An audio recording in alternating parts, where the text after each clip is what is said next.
for the final time from Thomas More Stadium in 2024. It's Florence Y'alls baseball. It is the last home game for the Y'alls, taking on the Joliet Slammers before wrapping up the regular season with a 3-game setup on the road at the Gateway Grizzlies. And the Y'alls are playing for pride at this point. They were eliminated yesterday afternoon with a Lake Erie Crushers win. So no playoffs for Florence. But last night, they still came away with a big win over the Slammers, 8-5, with a couple 4-run frames early on. So eliminated, but they started the bats right away, proving they're playing for each other. Jesse Cook with you for our 50 West Brewing pregame show, inspired by the Great American Road Trip across Route 50. 50 West is the premier brewery in the Cincinnati area. And 50 West, every beer is a journey. Join us for the ride, located at 7605 Worcester Pike, Cincinnati. Just about 20 minutes up the road from here over the Ohio border. But down here in Florence, for Fan Appreciation Night, we could not ask for better skies. It is blue with a spattering of white clouds and just a hint of pink peering in over the left field wall as the sun begins its downward trek. Y'alls and Slammers for the final time this year as well. Florence can clinch the season series. They have won 6 of 11. The Y'alls took the first series against Joliet. Joliet struck second, taking that last series in their ballpark at Slammer Stadium.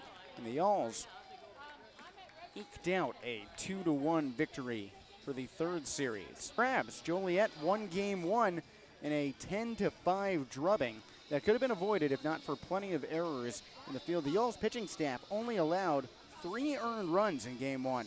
So that's 7 unearned from Ty Good and Matt Fernandez. Darian Williams and Ross Thompson cleaned up in that game. Last night, Evan Webster was injured after 2 2/3. He allowed 2 earned runs on 6 hits, 3 runs total. And Logan Campbell was the story. The former affiliated ball player with the Twins and this season with the Reds came in for 3 1/3 innings of relief. And that was very conveniently timed because he told us earlier in the day that he was trying to lobby for being put into a starter's role for the 2025 season. So there's your beta test. He goes the long innings on short rest because Webster, it looked like he was going to return to the game until the last second. He just shook his head and the Y'alls were sent to scramble to warm Campbell up in the 3rd inning. Came in and did beautifully, retiring his first 9 batters. He only didn't retire his 10th because he forced a 9-pitch marathon for the walk, as did the next batter. 2 batters, 18 pitches, and only 8 of those pitches went outside of the zone. So Campbell really attacked. Then he gave up a couple hits, but anyone would be tired after that. Ross Thompson went on short rest as well to come in for 2 innings of relief. He would have been perfect if not for giving up a home run. Otherwise, he retired every batter he faced. And Kent Kleiman pitched a hitless 9th inning to earn his 5th save of the season that ties the team high with Ben Terwilliger. The Y'alls have plenty of fans flooding in through the home plate gate, as well as some down each baseline. We're expecting about 2,000 in attendance for Fan Appreciation Night, this being the last home game of the season. We saw plenty last night before the rain set in and pushed the game back and pushed a few people away, but plenty of purple last night for Strikeout Cancer Night. We had Reds broadcasting legend, Baseball Hall of Famer Marty Brenneman in the house. He was the voice of the Reds from 1974 to 2019. To give you an idea of that longevity, his first game, Hank Aaron broke Babe Ruth's home run record. The Reds were playing the Braves, and Hank Aaron hit home run number 715. Marty was a part of 3 World Series winning Reds teams as the broadcaster. By 2019, that was the start of the Jesse Winker, Nick Castellanos days when the Reds eventually ended up making the playoffs. So he goes from a team with Pete Rose, Johnny Bench, Tony Perez, Joe Morgan, George Foster, some great, great players, moves all the way up through most of Joey Votto's career, gets to see some more fun Reds baseball as well, and he got to see a good Y'alls game last night. Now, while the Y'alls are out of it, it is helpful to look at the standings. Washington Wild Things ran away with the Western Conference a long time ago. They sit at 64-27. Already looking like they're going to finish with a winning percentage over 2/3. They have a .703 winning percentage, by far the best in the entire Frontier League. Second is the top team in the East, the Quebec Capitals, at .685. Remember, the Y'alls started the season at home against the Capitals, taking 2 of 3 against the two-time defending champs. Evidently, that was not indicative of how the season would go as far as win percentage, but the Y'alls bats have piled on home runs in a big way. They have mounted by this point in the season 96, which is second in the entire Frontier League. They're second in runs with 547, first in hits with 862, and their .280 batting average is the best in the Frontier League. Just remarkable stuff, and that was very well exemplified on opening day because the Y'alls thrashed the Capitals 17-3 with 22 hits in the game, including Zade Richardson, first at-bat of the year, a grand slam. This has been a record-setting campaign for him as he tied the Frontier League record for grand slams in a single season with 3. He hit the third in the first game of the last Joliet series a couple weeks ago. So there are 4 more chances for him to hit grand slam number 4. He had a chance on Tuesday, ended up just with a sacrifice fly, but that's probably just as well. You don't expect everyone to hit grand slams. In fact, I would call it unexpected to hit 1 or even multiple in a season, and Zade has done it 3 times, the 7th player to reach that title. Derek Gauthier was the first one to do it. He did it in 1997 with the Johnstown Johnnies, who would later move to Florence, Kentucky to become the Florence Freedom and now the Florence Y'alls. So the Y'alls organization gets to bookend that illustrious title of single-season Grand Slam record holder. Heading back to the standings, the Gateway Grizzlies are far in second place as well. 7 games behind Washington, but 8.5 ahead of the Schaumburg Boomers, who have just snuck in to the playoff picture, a half game ahead of the Lake Erie Crushers. Before yesterday, it had been Lake Erie in that third-place spot for 3 weeks. At one point, the Y'alls were their most fierce competitor for that spot, but Schaumburg has surged in the late second half, and it helps that they're playing the Evansville Otters, who have the 3rd worst record in the Western Conference, ahead of the Windy City Thunderbolts, and in last place, these Joliet Slammers. They are 20 games beneath 500 at 36-56. The Y'alls are at 43-48.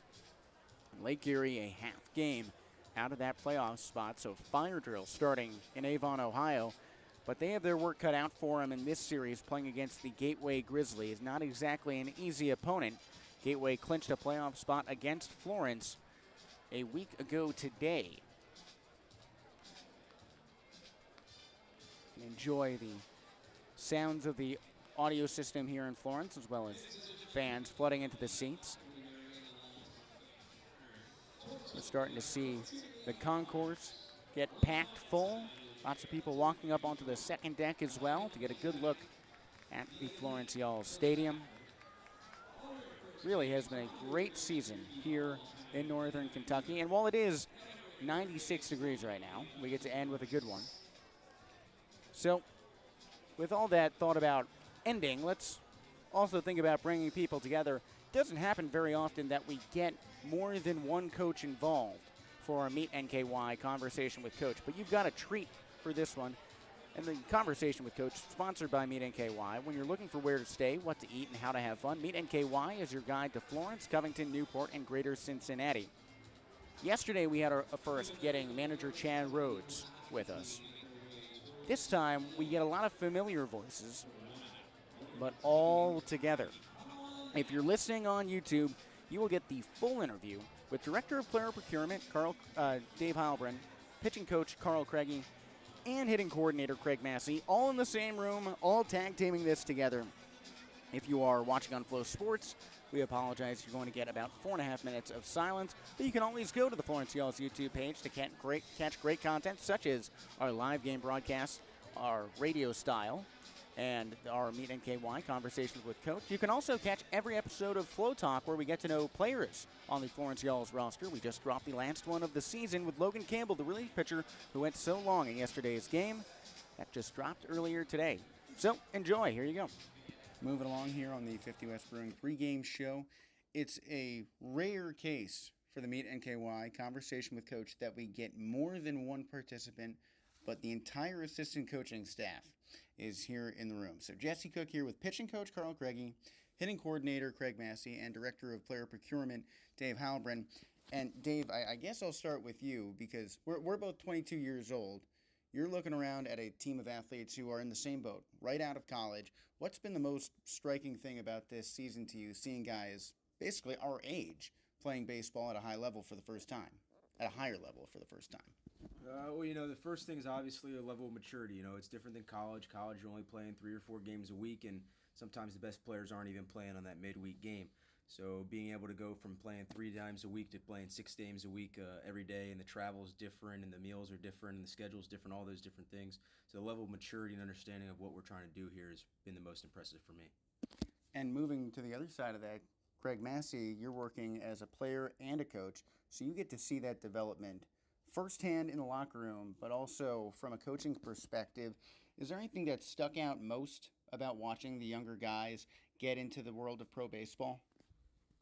Yeah, just watching them develop. I think they all improved as the season went on, even though we did pretty well as an offense early in the year. I think just learning how to be a pro and playing together as a lineup, it's been fun to watch. And a lot of those guys have come into fruition in the second half. I mean, Stephen Hrustich and Blazo Sabin joined the team before the All-Star break, but here's Dalton Davis, who leads the team in second half stats. What do those 3 guys bring to the table that make them unique?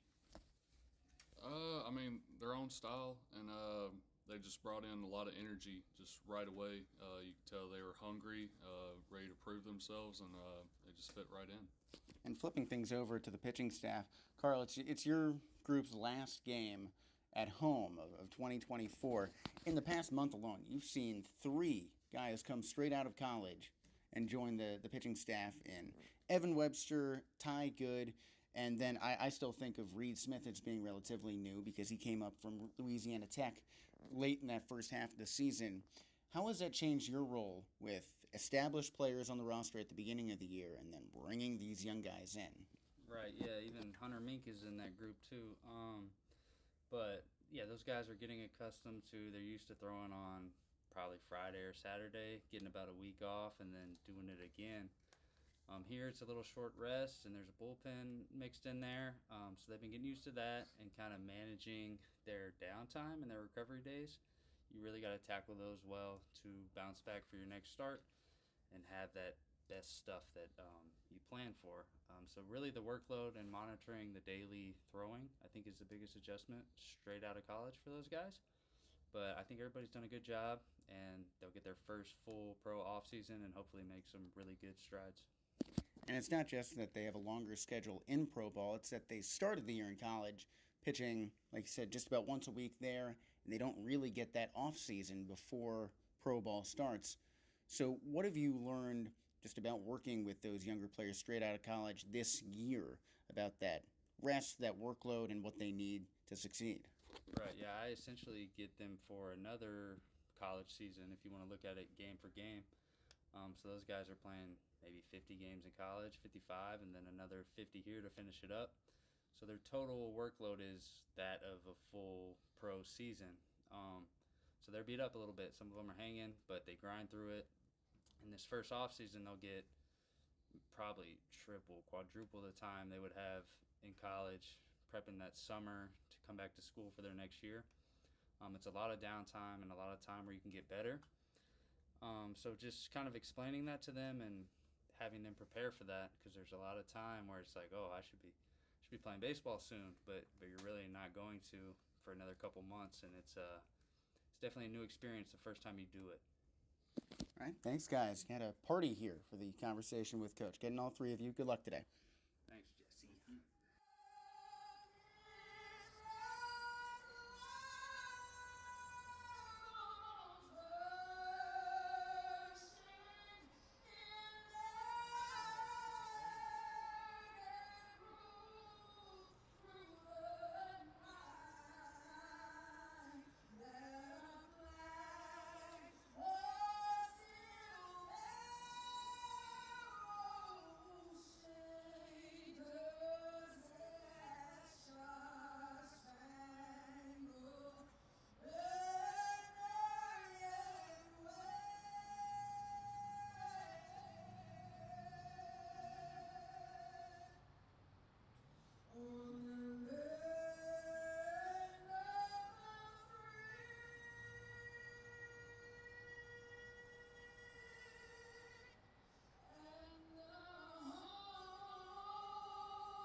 What a great national anthem from Vanessa Birchfield there. Here on the 50 West Brewing pregame show, Rory Tettemer alongside Jesse Cook for the last time here in 2024. The show goes on after that, but it's just me going to Gateway. So the last time here with my partner, Jesse Cook. Jesse, what a season it's been. It has been tons of fun. I mean, we've gotten to watch some exciting baseball, and Rory, I've gotten to learn a lot from you, and we've become friends with each other and basically everyone in this front office. I really would not trade any moment from this year, except maybe the losses. Yeah. I kind of wish the Yalls had won more games. Just a few more. Just a few more. You know, 6 more to be exact. 6 more wins would have been nice. And that's what I'll be asking for Christmas this year. Just 6 more wins for next Yalls season. But we still got a job to do here in 2024. Carter Pori out on the mound against the Joliet Slammers. This is Pori's 3rd start on the season. They experimented him being a starter just a little bit in those starts. His last time out was July 28th against Sussex County. 4 innings pitched, 5 hits, 2 runs, 1 walk, and 2 strikeouts, allowing a home run. As a starter, he has a 4.5 ERA. In all throughout the 2024 season, he's 2-3 with a 10.73 ERA. Just what I noticed from Pori when he was in that starter role is that it took a lot of pitches to get out of those innings, so he was not able to actually extend his outing. It seemed like he just didn't have that put-away pitch, and a lot of at-bats were going deep. So he'll try and figure that out today, and what you could assume, just empty the tank, probably his last appearance in 2024, if he does his job and goes, probably 5 innings. And that improvement that I'd like to see goes with that lower pitch count. I want to see him get through innings on 15 pitches or fewer. Yeah, 15 pitches or fewer would be extremely nice. Carter Pori from the windup, first pitch in there for a strike to the lefty, Liam MacArthur. Liam MacArthur, Antonio Valdez, and Matt Workington due up for the Joliet Slammers. That's the 1-2-3 of the Joliet lineup. Here comes the 0-1, ground ball up the middle. Carter Pori fields it, actually a line drive right at the bottom of his ankles. 2 pitches, 1 away. And Carter Pori gets us started, flashing some leather early on. How about it? And he made that look easy, too. It was one of those plays where it sort of happens in slow motion. Yeah. Not sure if that really was a line drive or just some shallow pop, but he made it look easy. Got the job done. Here's another lefty in Antonio Valdez. So it's a righty on the mound. All those switch hitters that we were talking about yesterday, they'll all bat from the left side. Ground ball right side. Fielded on 1 hop, takes it himself, Craig Massey. There's now 3 pitches, 2 away. How about that, Jesse? You were asking for 15 pitches or more. How about 4 or more? I like that. We're 3 pitches in. This could be a sub-5 inning, especially with Matthew Workington coming to the plate, who generally will swing at the first pitch he likes. We'll see what he delivers to him. Matt Workington has obviously been a workhorse for the Joliet Slammers all season, leads the league in home runs and RBIs. So he's a tough out at the plate. Yesterday, Workington 2 for 5 with a run scored, 2 strikeouts. First pitch in there for a strike. Simply business so far from Carter Pori. Yalls in their cream jerseys and flow caps to end the season here at Thomas More Stadium. Fan appreciation night. 0-1. Misses downstairs. Another fastball there from Pori. 87 miles per hour. And apparently Thomas More Stadium is the newest landing strip for the Boeing 747 jets. I cannot believe how many planes we've seen the last 2 days. 1-1 pitch misses inside 2-1. Seen or heard? Heard. I haven't seen any of these planes. They keep flying directly over the press box. Would it hurt them to do it over center field so we can at least see? And get the flyover? Would it have hurt them to do it like a few minutes earlier for the flyover after the national anthem? 2-1, big swing and a miss from Workington, 2-2. Maybe in, a special formation so it looks kind of cool? Yeah. Is that too much to ask for? Don't think so. 2 away, base is empty, and a 2-2 count to Workington. Pori working from the stretch, first base side of the rubber. 2-2 pitch, fouled away. We'll take a look at the defense quickly here for the Yalls. Out in left field, it's Stephen Harustich. In center field, Thomas Jones. And over in right, TJ Reeves. In the infield, it's Brian Fuentes at third, Ed Johnson at short, Dalton Davis over at second, the ageless wonder Craig Massey at first, and Zade Richardson doing the catching behind the dish. Here's the 2-2 again. Ground ball up the middle and through for a base hit. Matt Workington continues to hit against the Florence Yalls. 2-out runner aboard. That'll bring up the lefty, Jonathan Sierra. Sierra yesterday, 2 for 4 with 2 RBIs and a strikeout. He's also been extremely good in this series. Slammers are in their all-gray unis, and they still have those green, white, and orange caps. That one misses outside. What would you call that green on the Joliet Slammers? I'd say moss. Moss? Moss green? Although the Reds have a pitcher who sounds like a shade of green. Hunter green. Hunter green. 1-0. Catches the outside part of the plate in there for a strike. Hoping Hunter Green can return soon. He is on my fantasy team. I've talked to some fans. That's why you want him back. Yeah, I've talked to some Not fans. because he's a great young pitcher. Yeah. Well, the fans, of the Reds, they think just shut him down. Let's get ready for next year. They're, bowing out of the race. Now misses outside 2-1. Is it that bad? Is it? The Reds have no chance? The Reds have a chance in the wild card race. Yeah. It's just, it's like being down 4-0 in a set in tennis. 2-1 misses upstairs, 3-1. Like, yes, you have a chance to come back and win this, or you could just slack off and get ready for the next set. Get ready for next season.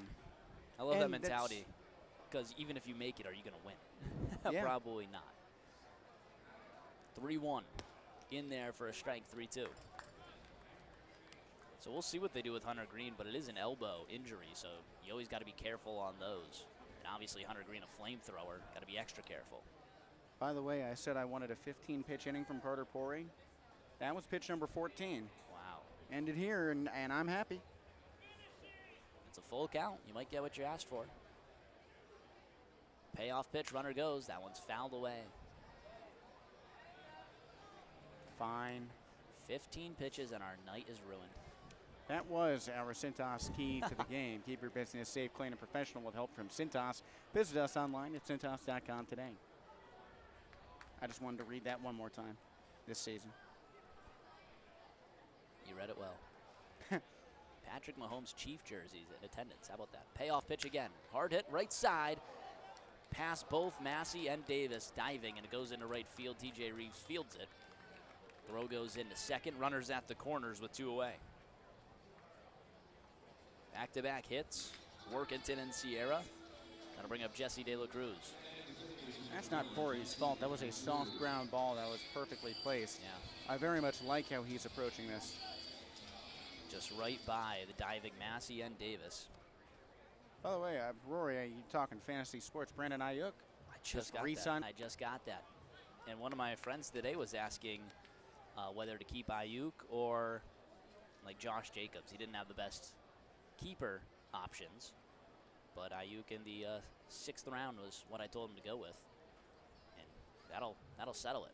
0-1 pitch misses upstairs. What's that deal for? 4 years, 180 mil.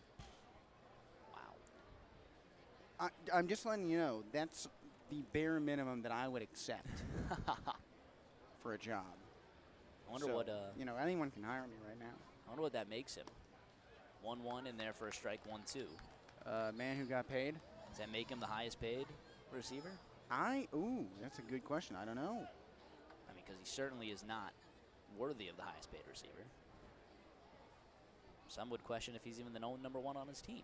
1-2 pitch, ground ball right side. Davis has it. He'll go the easy way to 2, and that will end the inning. Carter Pori gets 2 quick outs, faces a little bit of trouble, allows 2 hits, but ends the inning with runners at the corners. We head to the bottom of the first. Y'all's coming up here on Y'all's Baseball Network.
Bottom of the first inning coming your way. The bottom of the first is brought to you by Central Bank. Central Bank was founded on the idea that banks can and should be pillars of their communities in good times and in bad. In everything we do, in every way we serve, we start with you.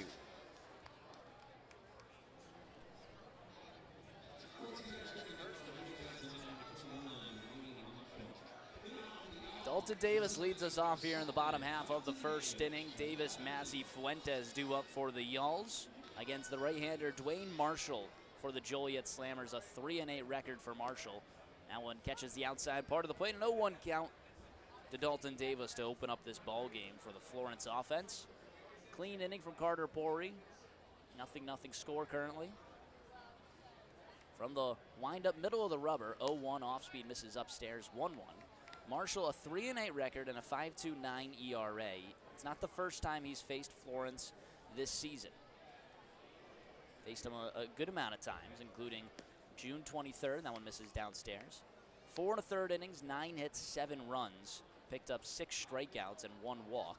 Then he faced him again out of the bullpen, correct? Well, you were there? Yes. So faced him out of the bullpen, and I think you saw him again in a starting role the next time he came back to Florence. So he's bounced around a little bit from starter and bullpen and then back to starter. We're seeing him here again today. It's a 3-1 count to Davis. That one misses downstairs. 5-pitch walk to open up the ball game and the leadoff runner aboard for the Yalls. His last time out against Windy City, 6 1/3 innings pitched, 3 hits, allowing just 1 run, 2 walks and 5 strikeouts. That was in a win over the Thunderbolts. His last time against Florence, 4 innings pitched.